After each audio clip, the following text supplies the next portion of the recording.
Allez, c'est parti les amis. Donc il est 6h15. Go pour le sommet. On va tâcher d'y arriver là les amis. Donc je connais pas la rando. Donc c'est parti, go. Bon, j'ai déjà fait 3 km presque. J'ai vu un panneau en plus, une trace, une belle trace. Donc j'ai pris cette trace. D'un coup la montre m'indique que je sors de l'itinéraire. En fait c'était la trace pour aller voir une cascade. Donc je coupe à travers pour essayer de rattraper ce fichu chemin. Mais d'après la montre, c'est pas un chemin qui est emprunté, même pas du tout quoi. Enfin, il y a la trace mais pas emprunté par des randonneurs fréquemment. Donc j'ai peur que la trace ça soit pas bien faite. Donc je vais tenter de rejoindre ça. Mais ça devient compliqué là. C'est vraiment une pente à 45% là.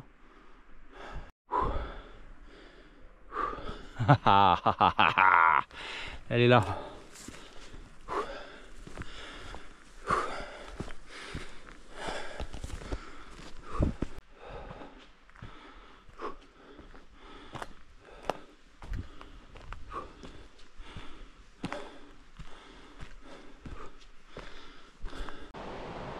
Voilà la vallée en bas.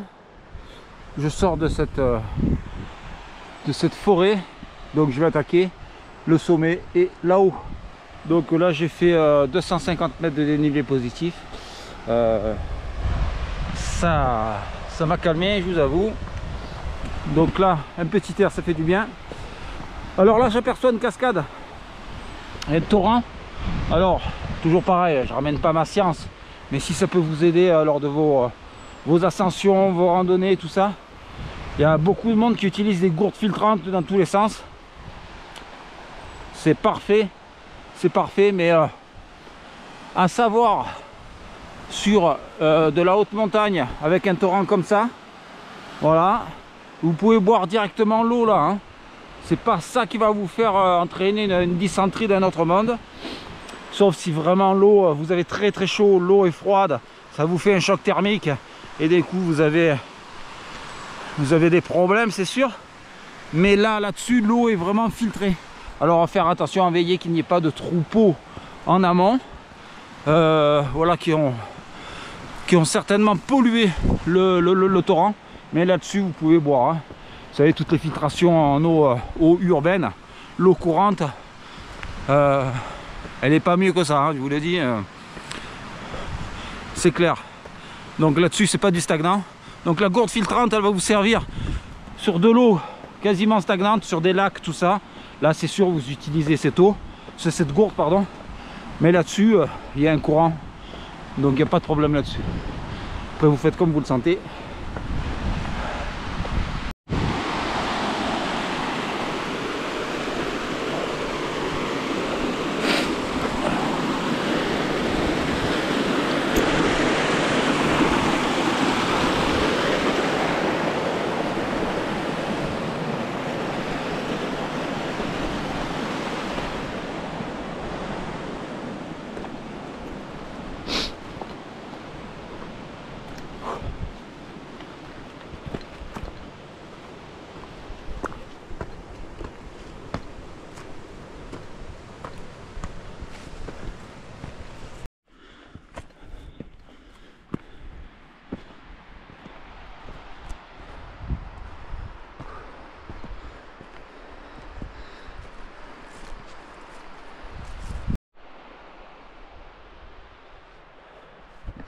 Alors ici, vous avez un cairn.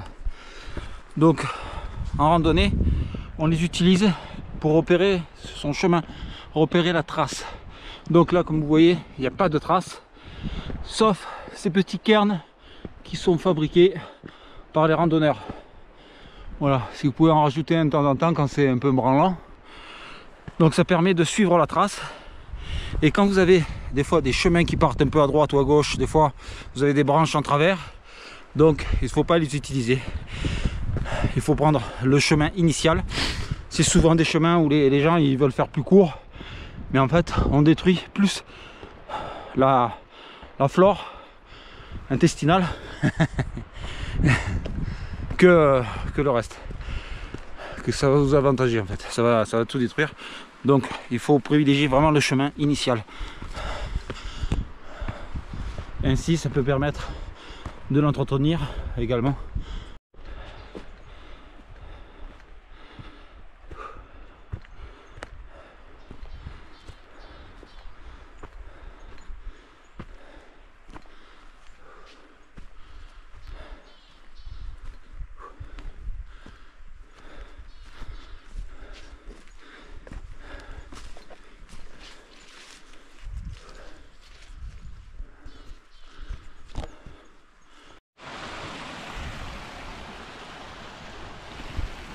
Alors encore un conseil, ben là moi personnellement je me suis raté, donc j'ai suivi le chemin bêtement par là-haut.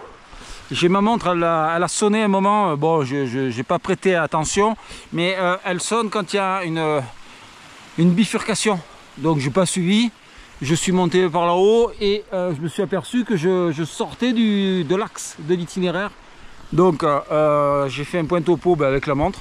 En fait j'ai pas suivi ce chemin là qui partait, il y a un cairn en plus qui passe et là je m'avance vers ces sommets là. Donc ce qui se passe c'est que c'est bien de suivre la montre, mais en même temps on appelle ça de la navigation, mais il y a l'orientation qui est importante, donc en fait bien observer aux alentours, chose que je n'ai pas faite sur ce truc, parce qu'en fait je suivais un grand chemin, donc je me suis dit, il n'y a pas matière à trop chercher, mais erreur.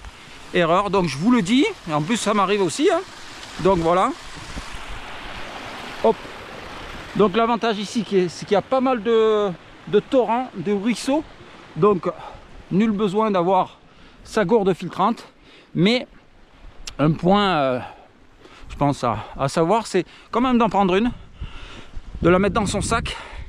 Et parce que si vous avez plus de torrent ou quoi que ce soit, que vous avez plus d'eau, que vous avez une eau stagnante, vous pouvez vous servir toujours là-dedans. Donc voilà, je suis pas contre ces gourdes-là, parce que c'est vraiment top pratique. Mais bon, après le point aussi, c'est que... Ah, je vois des myrtilles. Waouh. Waouh. Waouh. Monica, elle aurait été contente là, de voir ça. Elle adore les myrtilles sauvages, ça lui rappelle son enfance. Bon, alors ouais, pour en revenir aux gourdes, moi ce que je fais, j'utilise une poche à eau dans le dos de 3 litres. Donc pour un dénivelé de 1500 à 2000 mètres de dénivelé positif, je prends du 3 litres moi. Donc, parce que les gourdes filtrantes, vous allez avoir à droite ou à gauche, mais c'est 1 litre, 1 litre 5. Et donc il va falloir remplir, ou alors vous en avez plusieurs à l'intérieur. Donc l'avantage de la poche à eau, c'est que c'est à l'intérieur, ça garde quasiment au frais à l'intérieur. Après vous avez ce type de pipette de type camelback, donc avec un embout thermo qui garde plus ou moins la fraîcheur. Mais moi la petite astuce, c'est que quand je bois, je souffle à l'intérieur pour refaire partir l'eau dans la poche à eau.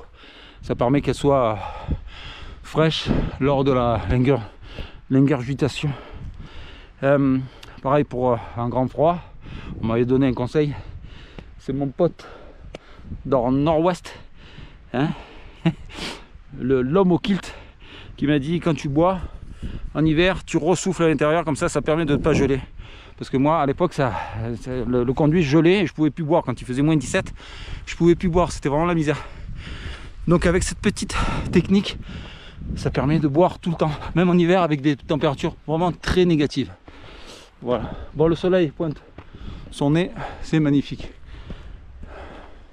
Regardez comme c'est beau. Je vais mettre les lunettes de beau gosse, ça évitera qu'on voit mes poches sous les yeux de l'espace, tu as compris? Et là je suis en train de paumer le chemin.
Voilà, ce qui est de bien, c'est tous ces cairns là, tous ces cairns ici là, parce que franchement le chemin il est plus ou moins fait par les randonneurs, mais pas autant que ça.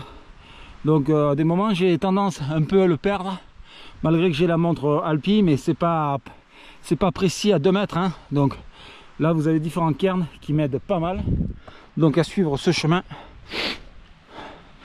Ça permet de ne pas perdre de temps, de la fatigue, et de passer sur des passages assez dangereux.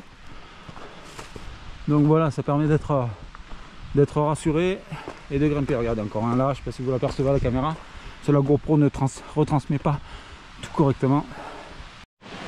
Alors selon les pays, là vous avez un marquage à la bombe en peinture rouge, donc pour suivre cet itinéraire. Donc quand vous n'avez pas de cairn, vous avez de la peinture ou rien, mais bon, ça permet de suivre l'axe de la randonnée, parce que sur les pierriers et tout ça, vous n'avez plus de traces de piétinement.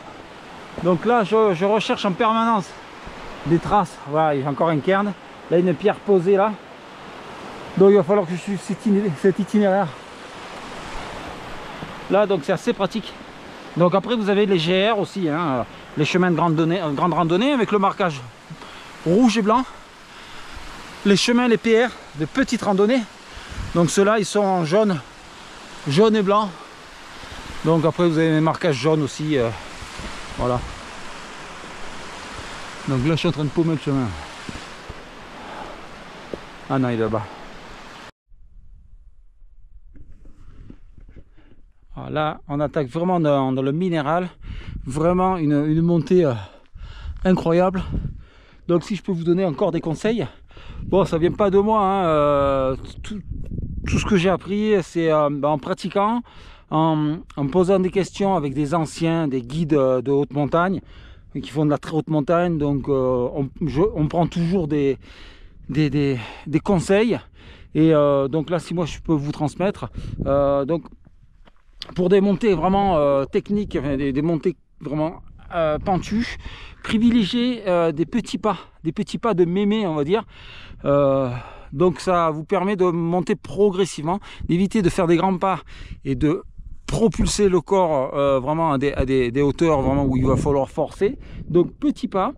Et aussi, comme ça permet de maintenir votre gravité droite, d'accord? Donc, et essayez de ne pas faire de mouvement de droite et de gauche. Parce qu'en fait, ce qui va se passer, c'est que votre corps va travailler pour rétablir ce corps dans sa colonne droite. Donc, ça va vous faire consommer de l'énergie, de l'eau. Donc, c'est important. Et aussi garder la tête droite quand vous montez. Comme ça va permettre à vos voies respiratoires d'être au maximum ouvertes. Vous avez vu, quand il y a une réanimation d'une personne, vous poussez le menton vers l'arrière pour ouvrir la trachée. Donc pour avoir des insufflations correctes, pour lui permettre de bien respirer.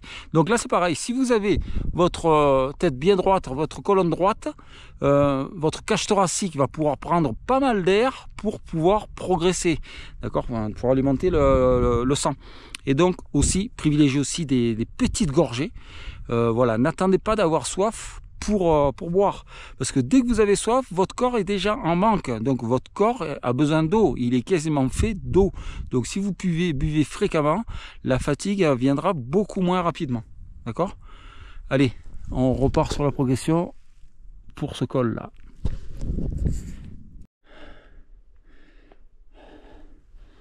Allez, la barre symbolique des 1000 mètres en 2h30, mais à savoir que j'ai mis 30 minutes pour atteindre la montée. J'ai fait plusieurs kilomètres pour sortir de la piste routière là. Donc il me reste 418 mètres à faire sur les 1500.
Alors là j'arrive au col du Pelvoux à 3100 mètres d'altitude.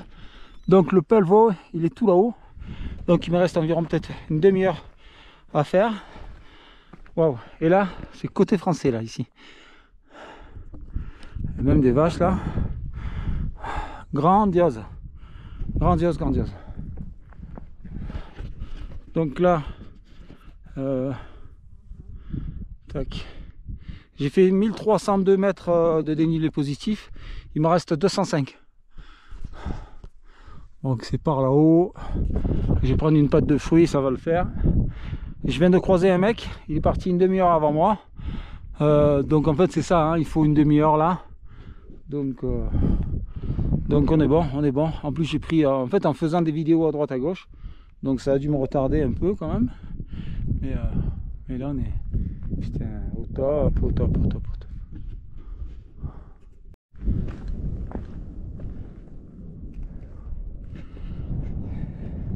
J'arrive bientôt au sommet les amis. Il est juste là avec la croix qui m'attend.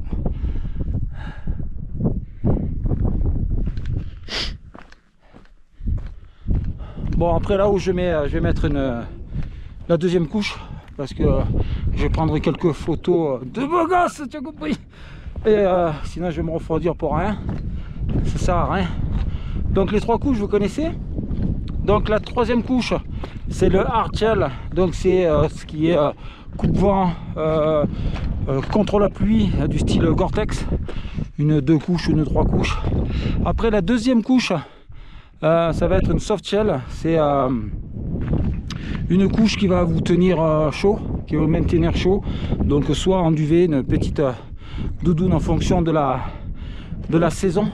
Là personnellement j'ai une doudoune printemps-été de chez Rab. Donc ça maintient au chaud pour ces périodes de temps. Et après première couche c'est un t-shirt technique. Voilà, pas en coton parce que sinon vous transpirez comme un animal là, et vous refroidissez et puis ça sèche très doucement.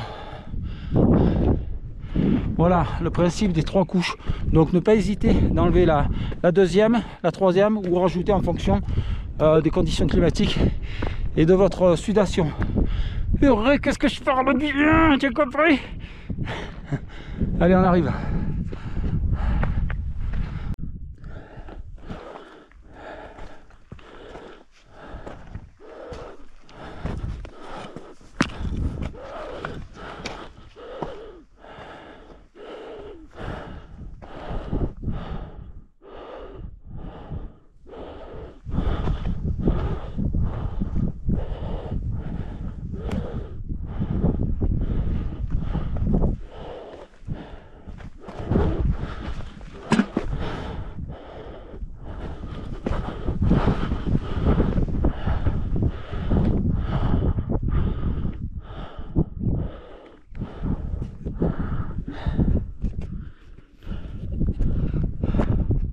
Superbe, superbe, superbe.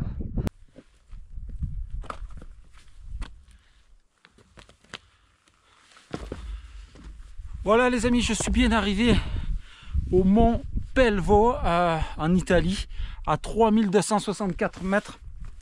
Là, on aperçoit la croix qui est juste là. Alors, j'ai fait 1454 mètres de dénivelé positif en 3 heures.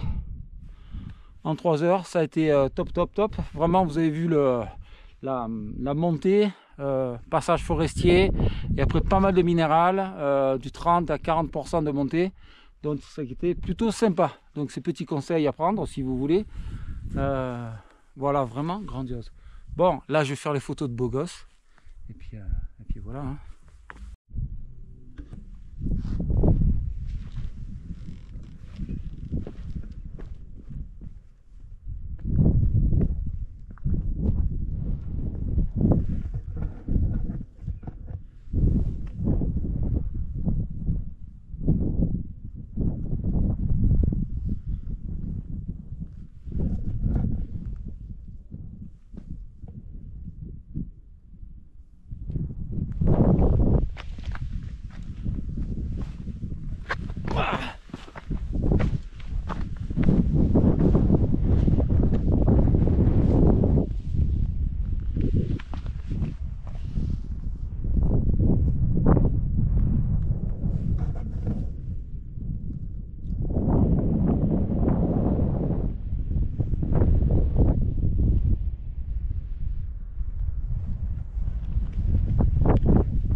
Bon là les amis, je redescends.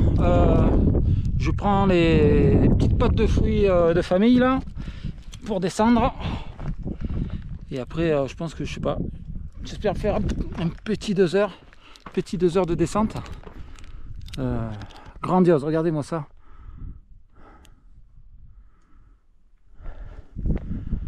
Allez, on abandonne la croix du Christ et c'est parti.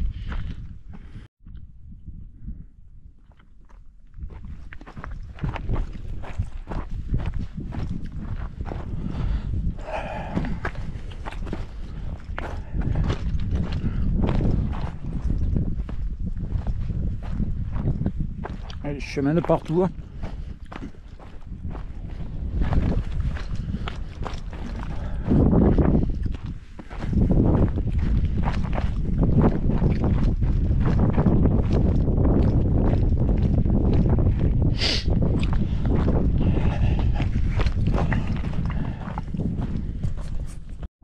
Allez, encore un conseil au niveau du lassage.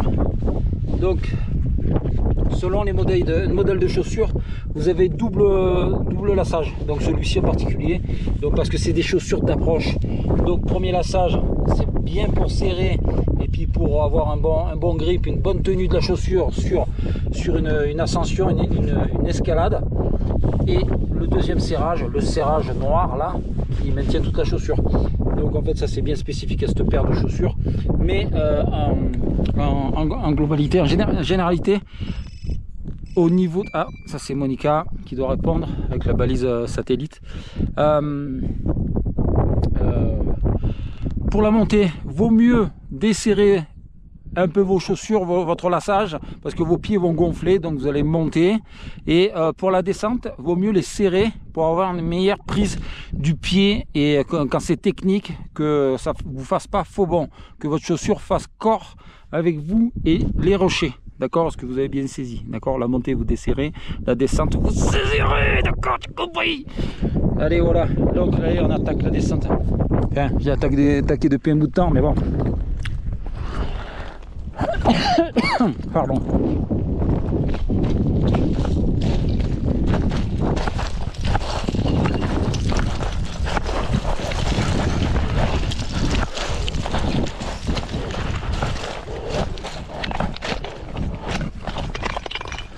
Bon, lors de descente comme ça, faut pas faire le foufou, faut faire attention quand même qu'il n'y ait pas des personnes en contrebas. Parce que de descendre comme un taré, style le roi du trail, que je ne suis pas, on va faire attention qu'il n'y ait pas de projection de pierres et de rochers en contrebas. D'accord ?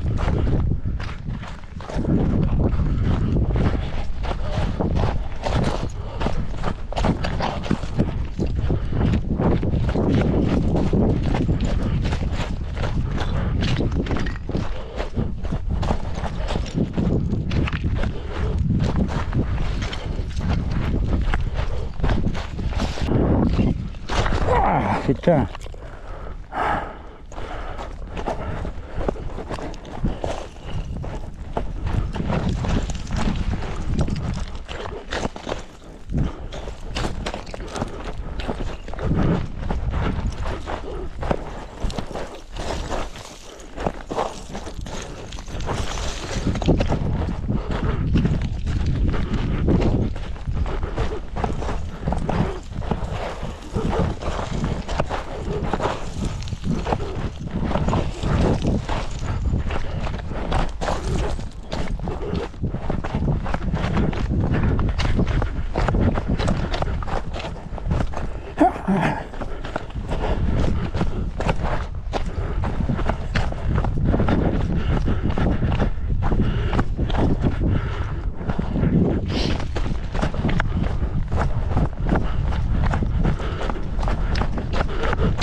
On attaque la descente là.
Elle a des cairns.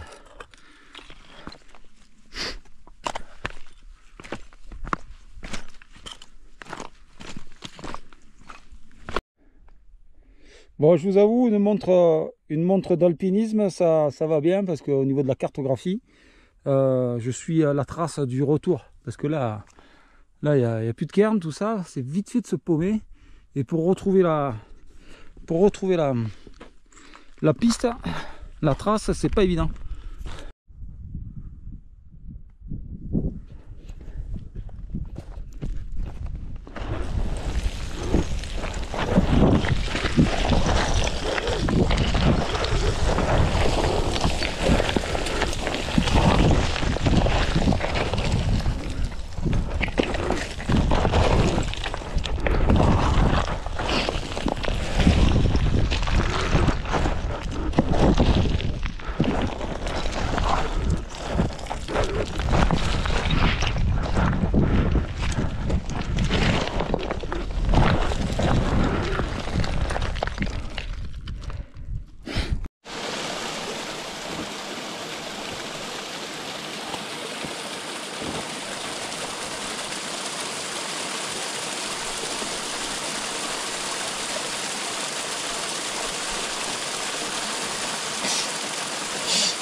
Encore un conseil, comme je vous disais ce matin, l'orientation et la navigation, c'est des choses qui sont partenaires, mais l'orientation, donc ça va vous permettre de vous orienter avec vos yeux sur des points. Donc là, un cairn, un passage, un arbre, ici et là, que vous avez mémorisé sur la montée. Donc la montre, elle va bien pour la navigation, et puis pour mon orientation, mais l'orientation physique, donc c'est bien pratique, tous ces cairns. Parce que sinon je sors du chemin et j'arrive pas à rattraper. Donc à bien différencier ces deux choses. Bien observer au loin et ne pas attendre que sur votre montre ou sur votre cadre vous disiez que vous êtes sorti du chemin.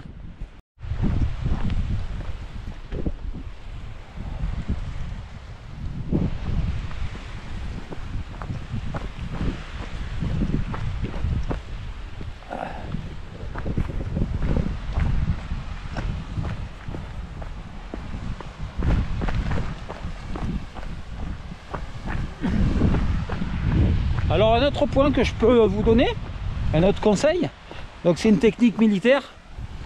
Quand vous avez une longue progression, une longue randonnée, pour se dire pour se donner du courage à des moments donnés, du style voilà, au lieu de vous dire il faut que j'aille jusqu'en bas, vous donnez des points plus proches. Voilà, je vais jusqu'à ces arbres là. Quand vous arrivez à ces arbres là, vous dites un autre point là-bas, je vais à ce rocher là-bas, et donc ça, inconsciemment, votre cerveau va se dire on avance vite quand même, et c'est positif, ça reste optimiste, c'est une progression optimiste. Donc voilà, se donner des points, et après le parcours il se fait d'autant mieux. Donc après vous prenez ces conseils, vous ne prenez pas. Moi je vous donne cette idée que l'on utilise en randonnée à l'armée. Donc voilà, ça y est, j'ai perdu le chemin, ça y est, il est là.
Juste avant, il y avait des myrtilles de partout. Incroyable.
On arrive bientôt au but les amis.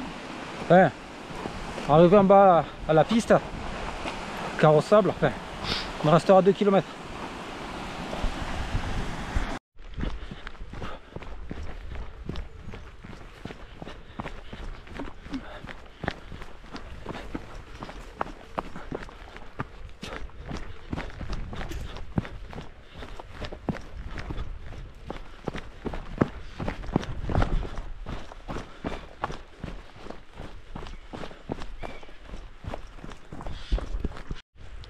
Bon, je pense que ça va être le dernier conseil, les amis.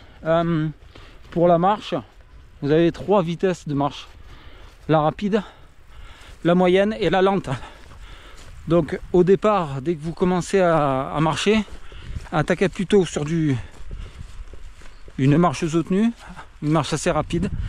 Et après, vous vous stabilisez sur une marche moyenne.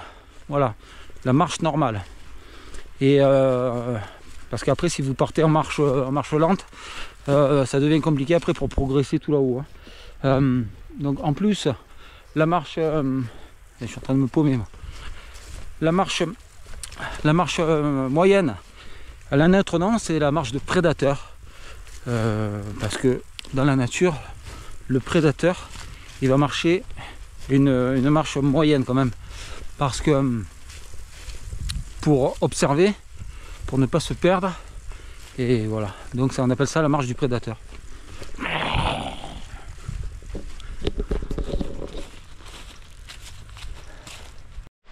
Ouais, je suis sur la piste, je suis allé tout là-haut, là-haut. Et là, ici, vous voyez encore les stigmates de la crue, de plusieurs crues.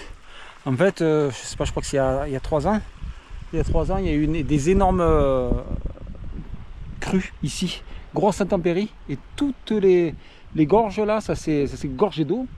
Et le truc, c'est que en fait, ça a bloqué tous les accès de sortie. Et en fait, il y a des centaines de fourgons, vannes, voitures qui sont restés bloqués. Les gens, ils ont été élitreillés. Et donc, et leurs véhicules, ils sont restés 2 ans sur zone. Avant que les travaux ils se refassent, tout ça, parce que la route elle a été emportée là-bas, et tous ces vallées là, ces vallons, eh ben ça, il a vraiment fallu avoir du travail. Allez, ça y est les amis, j'arrive, donc je totalise 12 km 400 en 5 heures, donc c'est impeccable, avec 1454 mètres de dénivelé positif. Ah, c'est tout bon, et là je rejoins Monica là.